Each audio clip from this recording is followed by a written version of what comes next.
आपल्याला सगळ्यांनाच माहिती आहे, गेले 4-5 दिवस मराठवाडा विभागावर अतिवृष्टीनं जे नैसर्गिक आपत्तीचं सावट आणलेलं आहे. तर त्या संदर्भात राज्याचा उद्योगमंत्री म्हणून काल मी छत्रपती संभाजीनगरमध्ये आलो. काल रात्री एक मराठवाड्याच्या सगळ्या MIDC ज्या आहेत त्याच्यामध्ये पूर परिस्थिती कशी आहे, पाण्यानं काय नुकसान झालं आहे आणि MIDCतील पाणी हे काही गावांमध्ये गेल्यामुळं, काही रस्त्यांवर गेल्यामुळं शेतीचं नुकसान किती झालं आहे, लोकांचं नुकसान किती झालं याचा देखील आढावा काल मी घेतला आणि काही निर्णय देखील MIDCच्या मार्फत घेतलेले आहेत. आपल्याला माहिती आहे की वाळूंज MIDCचं पाणी काही भागांमध्ये गेलेलं होतं. त्याच्यानंतर जालनामध्ये ही परिस्थिती निर्माण होती, पैठणमध्ये देखील परिस्थिती निर्माण होती. तर त्याच्यामध्ये आवश्यक जी काही रस्त्याची कामं होती किंवा ड्रेनेजची कामं होती MIDCच्या हद्दीतली, तर ती काल आम्ही बैठकीमध्ये मंजूर करण्याचा निर्णय घेतला आहे. त्याच्यामध्ये वाळूंजमध्ये जो 16 कोटीचा रस्ता अतिशय वाईट पद्धतीनं डॅमेज झालेला आहे आणि तो करण्याच्या संदर्भात शेतकऱ्यांची जी मागणी होती, तर त्या रस्त्यासाठी 16 कोटी रुपये देण्याचा निर्णय काल राज्याचा उद्योगमंत्री म्हणून मी घेतला आहे. MIDCमधनं आम्ही हे काम करतोय. त्याच्या बाजूला आपल्याला माहिती असेल कामगार चौक ते आंबेडकर चौक हा 600 मीटरचा जो रस्ता आहे त्याच्या संदर्भामध्ये एक आंदोलन झालं होतं आणि त्या आंदोलनातनं अशी मागणी करण्यात आली होती की तिथं रस्ता झाला पाहिजे. तर त्या रस्त्यासाठी देखील 600 मीटरचा तो रस्ता आहे, त्या 600 मीटरला जेवढं इस्टिमेट होईल 3-4.5 कोटी रुपये त्याचं इस्टिमेट होईल, तो देखील रस्ता निधी देऊन मंजूर करण्याचा निर्णय घेतला आहे. त्याचं देखील टेंडर आपण लवकरात लवकर काढण्याचा निर्णय घेतला आहे. सगळ्यात महत्त्वाचा मुद्दा म्हणजे पैठणला काही नाले चोकअप झाल्यामुळं शेतीमध्ये पाणी गेलं आणि तिथल्या शेतकऱ्यांचं जे नुकसान झालं आहे, तर ते MIDCच्या हद्दीतले नाले आहेत, ज्याचं पात्र कमी झालं आहे, रुंदी कमी झाली, तर ते MIDCतलं नाल्यांचं जे पात्र आहे ते देखील वाढवण्याचा निर्णय कालच्या बैठकीमध्ये आम्ही घेतलेला आहे. अजून एक महत्त्वाचा निर्णय जो MIDCच्या मार्फत आपण घेतोय तो म्हणजे कालच जिल्हाधिकाऱ्यांची माझी चर्चा झाली. जिल्हाधिकारी आणि महानगरपालिका या दोघांनी पालकमंत्री महोदयांची चर्चा केलेली आहे. आपण 5 जशी रतन टाटा स्किल सेंटर ज्या ज्या ठिकाणी उद्योजक मोठ्या पद्धतीने येत आहेत तिथं करण्याचा निर्णय घेतला आहे. त्यातलं एक मोठं कौशल्य विकास केंद्र हे छत्रपती संभाजीनगरला करण्याचा देखील निर्णय घेतला आहे. जागेचं फायनलायझेशन झाल्यानंतर हे काम आपण छत्रपती संभाजीनगरमध्ये सुरू करतोय. उद्योग भवन देखील अंतिम टप्प्यामध्ये आहे छत्रपती संभाजीनगरचं. कौशल्य विकास केंद्र जे MIDC मार्फत म्हणजे उद्योग विभागामार्फत देशात पहिल्यांदा ज्या MIDCमध्ये नवीन उद्योग येत आहेत तिथल्या उद्योजकांना काय लागणार आहे ते शिक्षण कौशल्य विकास केंद्रामध्ये दिलं गेलं पाहिजे. ही संकल्पना घेऊन जी 5 कौशल्य विकास केंद्र आपण महाराष्ट्रामध्ये बांधतोय त्यातलं एक जे छत्रपती संभाजीनगरला आहे ते देखील 15-20 दिवसामध्ये त्याचं उद्घाटन होईल. 29 तारखेला पुन्हा एकदा मी छत्रपती संभाजीनगरला आमच्या ऑरिक्स सिटीचा वर्धापन दिनाच्या निमित्तानं मी इथे येणार आहे आणि सांगताना शासनामार्फत मला आनंद आहे. त्यावेळी राज्याचे मुख्यमंत्री आदरणीय एकनाथ शिंदेसाहेब होते आणि समृद्धी महामार्ग ही कनेक्टिव्हिटी जी होती ती मिसिंग लेनमुळे होत नव्हती. ते 1 किलोमीटरचा जो रस्ता होता त्या रस्त्याला तत्कालीन मुख्यमंत्री माननीय एकनाथ शिंदेसाहेबांनी इथल्या सगळ्या उद्योजकांना आश्वासन दिलं होतं. त्यावेळेचे उपमुख्यमंत्री देवेंद्रजींनी दिलं होतं. तर तो देखील रस्ता पूर्ण जो झाला आहे त्याचं उद्घाटन देखील, लोकार्पण देखील आम्ही 29 तारखेला करणार आहोत. त्याच्यामुळे जी कामं छत्रपती संभाजीनगरला उद्योग विभागामार्फत सांगितली होती ती अगदी प्रामाणिकपणानं आणि सचोटीनं करण्याचा उद्योग विभागाचा प्रयत्न आहे आणि त्याच्यामध्ये आम्ही यशस्वी होतोय. परंतु आपल्याकडे आलेलं जे संकट आहे पावसाचं ते फार मोठं संकट आहे. या संकटातनं बाहेर काढण्यासाठी शासन कटिबद्ध आहे. स्वतः राज्याचे मुख्यमंत्री देवेंद्रजी फडणवीस, शिवसेनेचे आमचे मुख्य नेते आणि राज्याचे उपमुख्यमंत्री एकनाथ शिंदेसाहेब आणि अजितदादा या तिघांनी दौरा ह्या मराठवाड्याचा केलेला आहे. मी देखील एक्सपोसाठी जपानला असल्यामुळं कालच मी आलो आणि आल्या आल्या छत्रपती संभाजीनगरला येऊन काही जिल्ह्यांमध्ये आता मी जाणार आहे. त्याच्यामुळे आमच्याकडनं जेवढं शक्य होईल तेवढं शेतकऱ्यांना देण्याचा निर्णय हा महायुतीच्या सरकारनं घेतलेला आहे. महायुतीचं सरकार शेतकऱ्यांना, पुरामुळे बाधित झालेल्या लोकांना वाऱ्यावर सोडणार नाही, ही भूमिका शासनाची आहे. त्याच्यामुळे जे जे काही करावं लागेल या सगळ्या शेतकऱ्यांना परत स्वतःच्या पायावर उभं करण्यासाठी ते शासन नक्की करेल, हा देखील विश्वास या पत्रकार परिषदेच्या निमित्तानं मी शासनाच्या वतीने या ठिकाणी व्यक्त करतो. आणि टीका टिप्पणी करण्यापेक्षा किंवा कुणी काय करतंय याच्यावर टीका करण्यापेक्षा आज आपण महाराष्ट्र म्हणून सगळ्याच पक्षांनी या पूरबाधित लोकांच्या मागं उभं राहण्याची गरज आहे. त्याच्यामुळं कोण किती वेळा बांधावर गेलं, कुणी काय केलं याच्यापेक्षा आपण लोकांसाठी काय करतोय ही भूमिका आता लोकांसमोर मांडण्याची गरज आहे. आणि मला अभिमान आहे महायुतीच्या सरकारच्या नेत्यांचा आणि विशेषतः शिवसेनेचे मुख्य नेते एकनाथ शिंदे साहेबांचा, की ते स्वतः ज्यावेळी या मराठवाड्यामध्ये आले त्यावेळी शासन तर मदत करणारच आहे, शासनाची ही जबाबदारीच आहे, पण स्वतः देखील जसं कोल्हापूरला त्यांनी स्वतः फील्डवर काम केलं, सांगलीला त्यांनी स्वतः फील्डवर काम केलं, माझ्या जिल्ह्यामध्ये चिपळूण असेल, रायगड जिल्ह्यामध्ये सावित्री नदीला ज्यावेळी पूर आला त्यावेळी त्यांनी केलेलं फील्डवरचं काम असेल, तसंच काम त्यांनी मराठवाड्यामध्ये येऊन केलं. याबद्दल सार्थ अभिमान शिवसैनिक म्हणून आम्हाला सगळ्यांनाच आहे.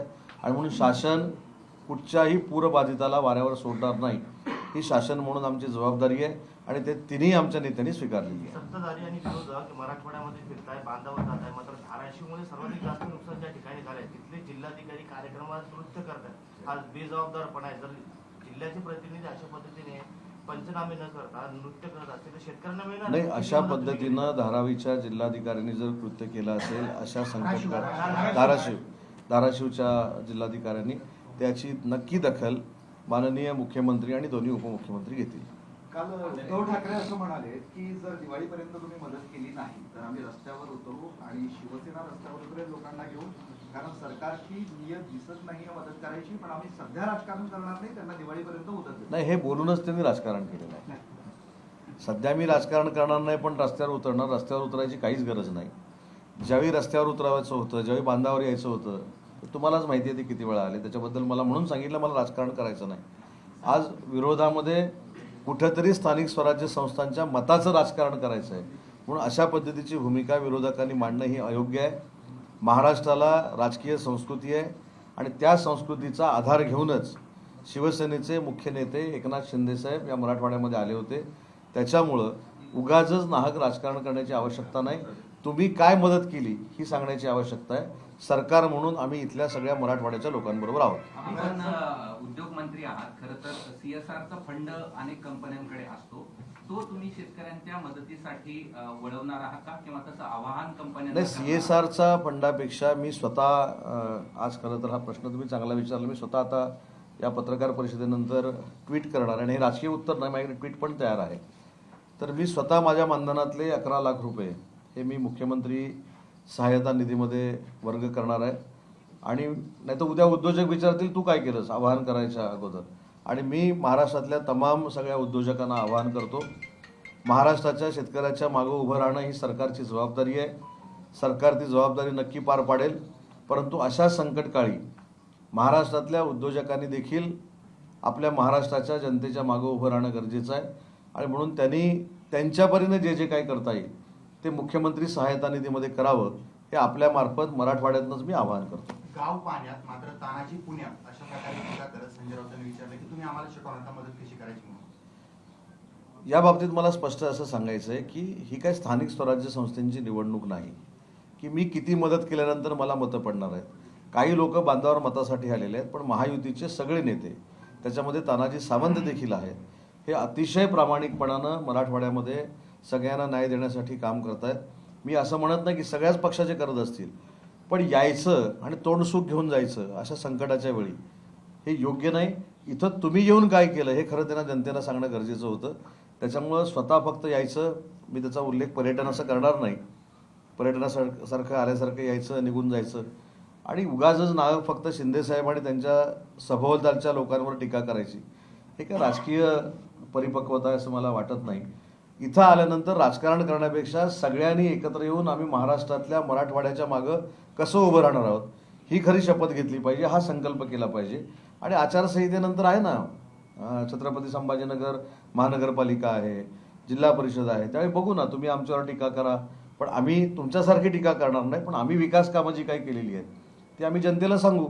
परंतु आज मला एवढंच सांगायचं की इथं येऊन राजकारण करण्यापेक्षा तुम्ही येताना UBT मार्फत फक्त आमच्यावर तोंडसूक घेण्यापेक्षा बाकी काय केलं ते देखील सांगणं गरजेचं आहे. त्यात त्यांचं असं म्हणणं आहे म्हणजे की 50,000 रुपये हेक्टरी मदत आणि संपूर्ण कर्जमाफी या दोन आमच्या मागण्या आहेत आणि त्या पूर्ण व्हायलाच हव्या सरकारमध्ये ते पण होते. नाही, ते पण सरकारमध्ये होते. मी एवढंच सांगतो की काल महायुतीच्या तिन्ही नेत्यांनी, शिंदेसाहेब असतील, देवेंद्रजी असतील, अजितदादा असतील, यांनी केंद्र सरकारला पत्र दिलेलं आहे कशा पद्धतीनं मदत केली पाहिजे. मला असं वाटतं की आज कदाचित देवेंद्रजी, मी तुमच्याच सोशल मीडियावर आणि इलेक्ट्रॉनिक मीडियावर वाचलं की दिल्लीला जाण्याची शक्यता आहे, असं तुम्हीच त्याच्यामध्ये. परंतु केंद्र शासन आणि राज्य शासन दोन्ही शेतकऱ्यांच्या मागे ठामपणानं उभं राहील. दादा, याच्यामध्ये नुकसान तर भरपूर झालेलं आहे, पण कोळ्यांचं जे नुकसान झालेलं आहे आज बऱ्याच कोट्यावधीमध्ये आहे त्याचे ते निकष बसवतात NDR-मध्ये. आणि दुसरी गोष्ट अशी की काही जमिनी खरडून गेल्या, तिथं शेती राहिली नाही शेतकऱ्याला. त्याला फक्त एक तर वेळ मदत करून नाही तर त्याची शेतीच नाहीशी झाली, त्याला आयुष्यभर शेती नसणार आहे. यांच्यासाठी काही वेगळे निकष करून कोळी बांधव असतील त्यांचं नुकसान. मी एवढंच सांगतो, कोळी बांधवांच्या बाबतीमध्ये म्हणजे फिशरीज डिपार्टमेंटच्या बाबतीमध्ये मी स्वतः नितेश राणेंशी बोलेन. पण मला असं वाटतं की सेपरेट बोलण्यापेक्षा मुख्यमंत्री आणि दोन्ही उपमुख्यमंत्री हे मराठवाडा दौरा करून गेलेले आहेत. त्याच्यामुळं कुठच्याही घटकावर, मग शेतकरी असेल, पूरबाधित दुकानदार असतील, व्यापारी असतील, पूरबाधित घरात राहणारी लोक असतील, या प्रत्येक घटकावर, एखादा घटक राहू शकतो पण प्रत्येक घटक जो बाधित झालेला आहे त्याला न्याय देणं, त्याला मदत करणं ही सरकार म्हणून आमची जबाबदारी आहे. कोरोना काळामधला PM केअर या पूरग्रस्तांसाठी द्या, जो कोट्यवधी रुपयाचा आहे, अशी मागणी उद्धव ठाकरे यांनी केली आहे. पण तो पैसा आता कमाल नाही तर कधी नाही, मला एक कळत नाही, हे सगळे मंडळी मराठवाड्याच्या बाधितांना दिलासा द्यायला आली होती की राजकारण करायला आली होती हेच कळत नाही.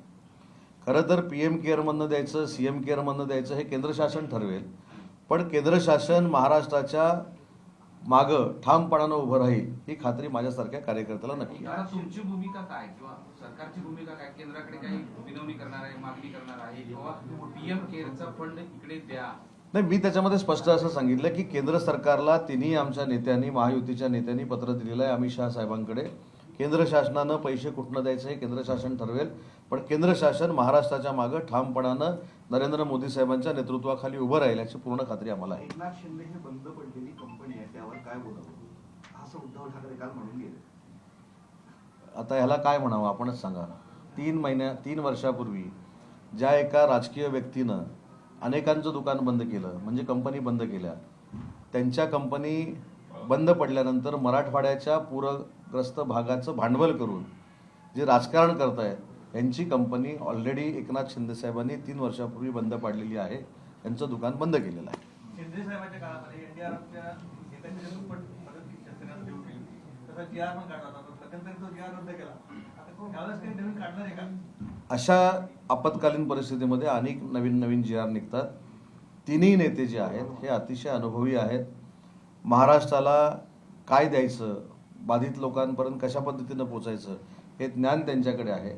त्याच्यामुळे GR बदलतील का, GR बदलणार नाहीत का, याच्यापेक्षा माझ्यासारख्या कार्यकर्त्याला असं वाटतं, एक मंत्री म्हणून असं वाटतं की शासन म्हणून आम्ही कुठच्याही बाधित व्यक्तीवर अन्याय करणार नाही, त्याच्या मागे ठामपणानं उभं राहू.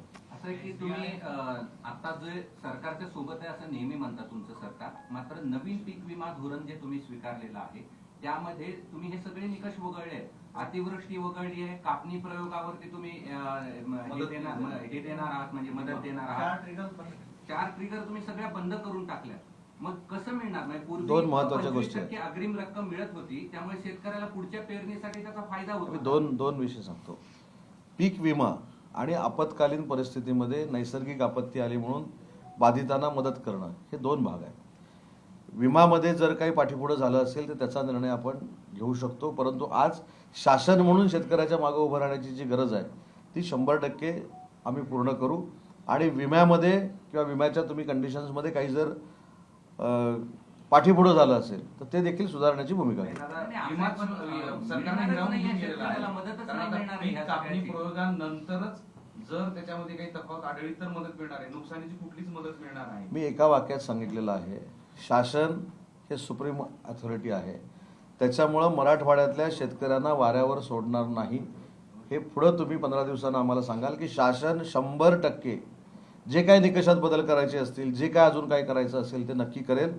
परंतु मुख्यमंत्री आणि दोन्ही उपमुख्यमंत्र्यांची हीच भूमिका आहे आणि आमची देखील हीच भूमिका आहे की कुठच्याही परिस्थितीमध्ये जो शेतकरी हवालदिल झालेला आहे त्याला ताकद देणं, त्याला स्वतःच्या पायावर परत उभं करणं, पुन्हा तो पुढच्या वर्षी अतिशय चांगल्या पद्धतीने शेती कशी करेल याच्यासाठी त्याला आकर्षित करणं हीच आमची भूमिका आहे. त्याच्यामुळे जिथं कुठं निकष बदलायला लागतील ते आम्ही नक्की बदलू. नाही, असं आहे की हे झालं मोगम उत्तर, पण तुमचं सरकारने आणखीन एक नियम केला, म्हणजे एनडीआरएफची जी मदत मिळाली तर ती मदत पीक विम्यामधून मायनस करून उर्वरित रक्कम दिली जाईल. म्हणजे पूर्वी जसं एनडीआरएफची पण शेतकऱ्याला मदत मिळायची, पीक विम्याची पण मदत मिळायची, मात्र आता तुम्ही नवीन निकष केले. जर शेतकऱ्याला एनडीआरएफच्या निकषातून मदत मिळाली तर ती मदत वगळून पीक विम्याची रक्कम शेतकऱ्याला देणार आहे. मग हे दोन्हीकडून तुम्ही मी परत एकदा सांगतो की शासन ही राज्यातली सर्वोच्च यंत्रणा आहे. त्याच्यामुळं एखाद्या नियम बदलल्यामुळं जर शेतकऱ्यांना त्रास होत असेल तो परत व्यवस्थित करण्याची भूमिका देखील शासन घेऊ शकतं. त्याच्यामुळे मी सांगितलेलं पुन्हा एकदा सांगतो, अंडरलाईन करतो की निकष बदलावे लागले शेतकऱ्यांसाठी, अजून काय करावं लागलं तरी शासन करण्याची जबाबदारी घेणार आहे. कारण आम्हाला शेतकऱ्याला पुन्हा एकदा स्वतःच्या पायावर उभं करायचं आहे आणि त्याच्या मागं आर्थिकदृष्ट्या सक्षम करण्यासाठी उभं राहायचं, हीच आमची भूमिका आहे. याच्यामध्ये आपण बघितलं अनेक व्हायरल झालेत व्हिडिओ, मुख्यमंत्री असू देत, अजितदादा असू देत, एकनाथ शिंदे असू देत, यांना लोक बोलू देत नव्हते. यांचं ऐकायची मानसिकता तरुणांची नव्हती. शेतकऱ्यांच्या लोकांच्या मनात खूप राग आहे. हा राग कसा शांत होईल? नुसतं मदतीमुळे एक महत्वाची गोष्ट मी सांगतो, हे त्यांच्यावर आलेलं जे अस्मानी संकट आहे त्याची ही रिॲक्शन आहे. बरोबर आहे. आता काही लोकांना तुम्हीच मुख्यमंत्री पाहिजे कदाचित हे ऐकल्यामुळे सुखद झाले असतील ते, पण ते असे कार्यकर्ते करत असतात, त्याच्याबद्दल मला असं बोलायचं नाही. असे काही इव्हेंट चालू असतात. मला एकच सांगायचं आहे की हा पॅनिकनेस आहे.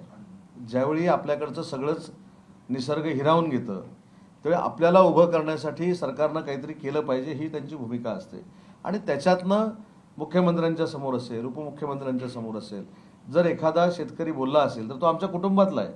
त्याच्यामध्ये सरकारला राग मानण्याची काय आवश्यकता नाही. कारण हे जर माझ्या घरात जरी घडलं आणि माझ्यासमोर जर अशी एखादी व्यक्ती आली तर मी देखील हेच रिॲक्शन देणार आहे. त्याच्यामुळे त्याच्यामध्ये त्यांचा दोष नाही. शेतकरी हा आमचा कुटुंबातला आहे. सरकार त्याच्या मागं ठामपणानं उभा आहे. त्याच्यामुळं कोण बोललं ह्याचं काही लोक राजकीय जर भांडवल करत असतील तर मला असं वाटतं की त्याच्या मनामध्ये असलेली खतखत जी आहे की मला काय मिळणार आहे, माझं सर्वस्व निघून गेलेलं आहे आणि ते सर्वस्व निघून जाताना मला मदत मिळावी, ही त्याच्यातली भूमिका आहे. पण दिवाळीच्या आधी सगळी मदत मिळणार आहे. दिवाळी गोड होणार आहे का थोडक्यात?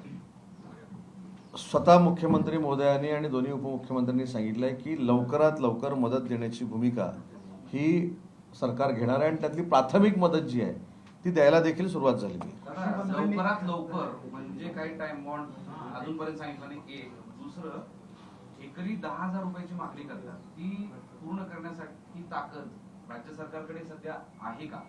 हे दोन भाग आहेत ना, की राज्य शासन देखील मदत करेल, केंद्र शासन देखील मदत करेल. तसं मगाशी कुणीतरी सांगितलं की याच्यामध्ये अनेक लोकांनी पुढं आलं पाहिजे. शेवटी राज्यामध्ये आपण राहतो, राज्यामधला आपण जर सगळ्याचाच आपण उपयोग करून घेत असू तर ज्यावेळी बाधित घटक आहे त्याच्यामागे सगळ्यांनी उभं राहिलं पाहिजे. ही महाराष्ट्र शासनाची जशी जबाबदारी आहे तशी आपल्या महाराष्ट्राची संस्कृती देखील आहे. त्याच्यामुळं मला एवढंच या ठिकाणी सांगायचं आहे की शेतकऱ्यांना न्याय मिळेल अशा पद्धतीचीच भूमिका सरकार घेईल. कृषी मंत्र्यांनी खंत व्यक्त केली आहे, कृषी समृद्धीसाठी ठोस योजनाच नाही, त्यामुळे हे सगळं घडून घेते अशी खंत त्यांनी. मी त्यांच्याशी बोलून घेईन. त्यांना नक्की काय म्हणायचं आहे हे मी समजून घेईन. मला समजलं की मी तुम्हाला सांगतो. संजय राऊत जीवितहानीच्या परिस्थितीबाबत मुख्यमंत्री देवेंद्र फडणवीसांनी दोन उपटसुंबांना घेऊन मोदींची भेट घेतली. जाऊ दे बाबा त्यांचं. ते बोलणार आपण बोलणार, ते बोलणार आपण बोलणार. त्यांना उद्योगच नाही, आम्हाला उद्योग आहेत. मला जालनाला जायचं आहे. लघु उद्योगांची येण्याची अट रद्द झाली. हा लघु हो उद्योगांची येण्याची अट रद्द केली, तो निर्णय चांगला आहे. परंतु हे बँका त्याला विदाउट इनिशियल लोन देत नाही. आणि दुसरं एक यांचं जे हे आहे रेव्हेन्यू रजिस्ट्रीचा ते काही कमी होत नाही. मी एक अभिनव उपक्रम सुरू केला आहे, तो आपल्याला छत्रपती संभाजीनगरला पण कदाचित 29 तारखेला कळेल. आजपर्यंत उद्योग मित्र जी बैठक असायची त्याला कधीही उद्योग मंत्री गेलेले नव्हते. तर मी मागच्या आठवड्यापासून उद्योग मित्र ही जी बैठक आहे त्याला स्वतः जायचा निर्णय घेतलेला आहे आणि मी छत्रपती संभाजीनगरच्या उद्योग मित्र बैठकीला उपस्थित राहून याच्यावर सगळे मार्ग काढणार आहे. 29 तारखेला त्याची बैठक मी ऑरिकमध्ये घेणार आहे. दादा, आज सांगलीमध्ये भाजप राष्ट्रवादीच्या विरोधात म्हणजे शरद पवार राष्ट्रवादीच्या विरोधात इशारा मोर्चा काढला. मागच्या आठवड्यापूर्वी इथे एक मोर्चा निघाला होता शरद पवार गटाच्या वतीने, पडळकर आणि जयंत पाटील यांच्यातल्या याच्यावर. काय सांगाल की आज तो पुन्हा इशारा मोर्चा काढला? मला या राजकारणामध्ये जायचं नाही, पण मला एक वैयक्तिक माझं मत मांडायचं आहे की ज्यावेळी आपण राजकारणामध्ये काम करतो त्यावेळी कुठंतरी आपल्या भाषणाची किंवा मगाशी जसं आता आणि मला विचारलं की ते असं बोलले उपटसंबे काहीतरी राजकारणाची पातळी ठेवली पाहिजे. या महाराष्ट्राला स्वर्गीय यशवंतराव चव्हाण साहेबांचा वारसा आहे, हिंदू हृदय सम्राट वंदनीय बाळासाहेबांचा वारसा आहे. त्याच्यामुळे काहीतरी ठेवलं पाहिजे. त्या राजकारणामध्ये मला जायचं नाही. कोणी कोणाला इशारा दिला, कोणी कोणाला असे रोज सकाळी आम्हाला इशारे मिळतात, आम्ही त्याकडे बघत पण नाही. मुद्दा असा राहतो की काहीतरी संस्कृतीनं वागलं पाहिजे, नाहीतर आमच्या पुढची पिढी जी आहे ती राजकारण्यांचा तिरस्कार करेल. एवढ्या पद्धतीनं वाईट आईवडिलांबद्दल बोलणं हे योग्य आहे असं मला वाटत नाही. कोण बोललं असेल नाही बोललं असेल त्याच्यावर मला जास्त काही चर्चा करायची नाही, परंतु आईवडिलांचा उल्लेख करून राजकारणामध्ये ज्या आईवडिलांनी जन्म दिला आहे त्यांनाच रस्त्यावर आणणं कुठच्याही पक्षानं हे योग्य आहे असं मला वाटत नाही. कुठच्याही पक्षाच्या कार्यकर्त्यांना पक्षानं. एकीकडे राज्यात परिस्थिती दयनीय आहे, मात्र काही ठिकाणी जाती तणाव निर्माण करता येईल असा प्रश्न उपस्थित होतोय. एकडे आय लव्ह मोहम्मद तर दुसरीकडे आय लव्ह महादेव अशी बॅनर लागलेले आहेत. तर आज आपण मराठवाड्याच्या नुकसान भरपाईवर किंवा मराठवाड्याच्या अडचणीवर बोलणं योग्य ठरेल, पण कोणाचीही जाती धर्माची मनं दुखावणार नाहीत अशा पद्धतीची प्रत्येकाची भूमिका असली पाहिजे. धन्यवाद. आता isakal.com आहे देशातील नंबर 1 ची मराठी न्यूज वेबसाईट. प्रत्येक अपडेटसाठी isakal.com ला नक्की भेट द्या.